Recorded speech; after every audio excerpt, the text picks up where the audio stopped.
মানুষ মারা গেলে, পুরুষ মারা গেলে আরে কপাল, 5-7 মাইল দূরিতে বিড়লির মধ্যে উড়াকান্দির মতো বিটিরা প্যান্ট প্যানায় নাক মুস্তি মুস্তি কান্তি কান্তি আসতেছে। এই বাড়ি এসে ওনার এক নজর দেখবে, কি হয় তোমার? কিছু হয় না, কত গেছে আমাকে ওই জায়গা। তো তোমার কিছু হয় না, তা তুমি কান্দো কা? সবাই কান্দে, সেই জন্য আমারও কান্দা আসতেছে। এই আল্লাহ কুড়তি সেই পর্বিটারে তুমি দেখে গেলে, যারা ওই জায়গায় বসে পর্দা খুলে খুলে দেখাচ্ছে তাদের আমল নামায় কবিরা গুনাহ হবে। ওই যে মেয়েগুলো এসে ওইগুলো দেখতেছে এই জায়গায় বসে। মহিলা একটা মারা গেছে, প্রতিবেশী, ভাসুর পুত, দেওর পুত, একে চাষি হয়।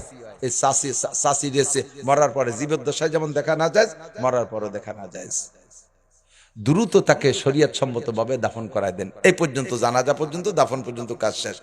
এরপরে যত ইসালে সব যত কায়দা পারেন করবেন, খেয়াল রাখতে হবে যেন বেদাতের আশ্রয় না হয়ে যায়। রুসুমের কোনো পালায় পড়বেন না। 7 দিনের দিন জায়গায় দাঁড়ায় এলান দিয়ে দেয়, আমার আব্বার আজকে কি বার? আজকে হলো রবিবার।